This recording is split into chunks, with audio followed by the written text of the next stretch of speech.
Hey everyone, my name is Ryan and this is Ask the Pastor. Anyone in the world can send in questions and I have to answer them. You can even send in multiple questions. That's what Evan Smith did. He sent me 4 of them. And this is the last one. He says, one more, maybe tough, worried face emoji. What was Jesus doing between the time his parents found him in the temple after he went missing and his baptism by John / the launch of his public ministry? This is a classic question of Christology, of the study of Christ. What was it like for Jesus as a kid? Like was he an awkward teenager? What went on? We have such tantalizing little information. We get like this one story at the beginning of his life, which seems dramatic, like the heavens are opening up and singing before the shepherds as he is born. Then we get the story about the visitation by the wise men in a totally different gospel. And then, we get this tantalizing little story when he seems like when he's walking and talking, but very much a child. And then all of a sudden he's 30. And we start the story at the number 30. It is calculated just by tradition. That's not a firm, hard and fast number, but he's a man. He's started his public ministry, and that's all we hear about his childhood, like those 3 little stories. And a lot of people have wondered, and the Bible doesn't say anything. And so there's nothing. I mean, if you're any kind of a Christian that has a value for biblicism, for sola scriptura, then there's just nothing else to say. We don't know. It doesn't say.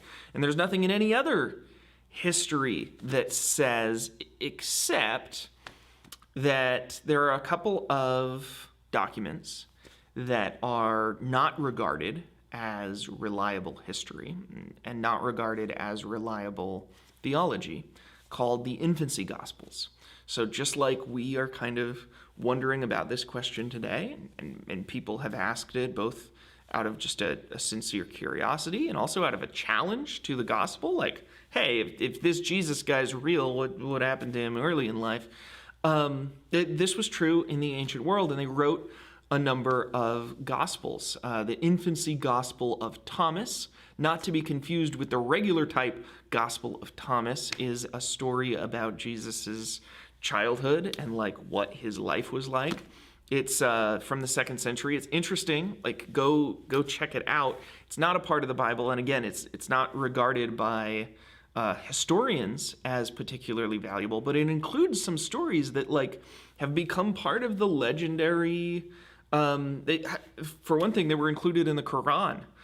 So there's this story from the infancy gospel of Thomas that as a young boy, Jesus turned clay birds to life, and that was one of his early miracles that's then recorded in the Quran. So people who were learning about Jesus shared these stories from the infancy gospel of Thomas.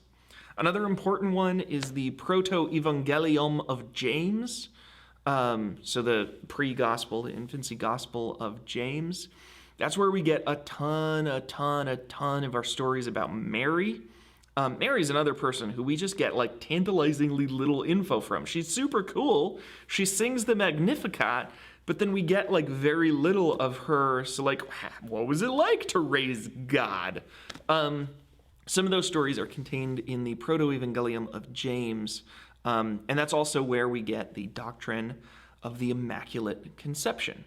The story of when Mary was conceived in her mother's womb, Anne.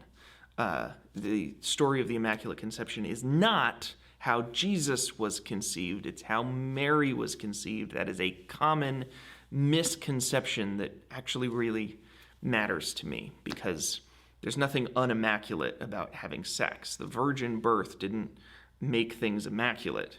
The Immaculate Conception was immaculate, in which Mary was said to have been conceived without original sin, which Protestants don't believe.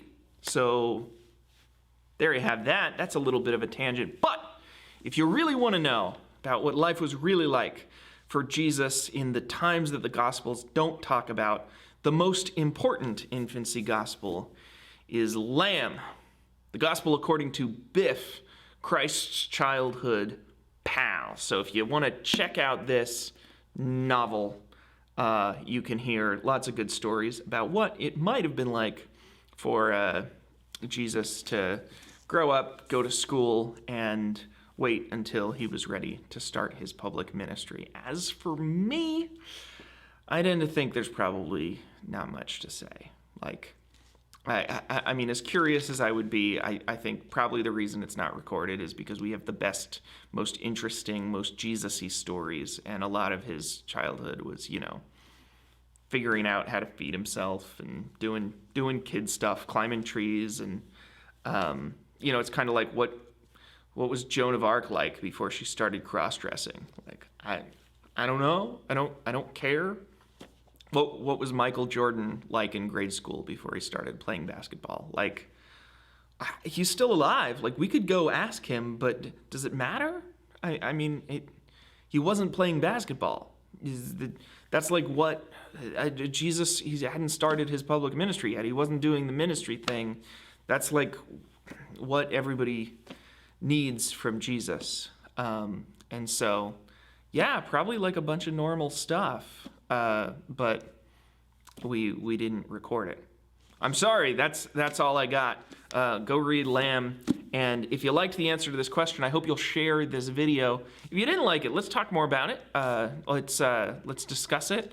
And finally, if you've got your own question, I hope you will send it in. And as promised, these other videos where I answer questions Evan asked are linked up here. See you next time.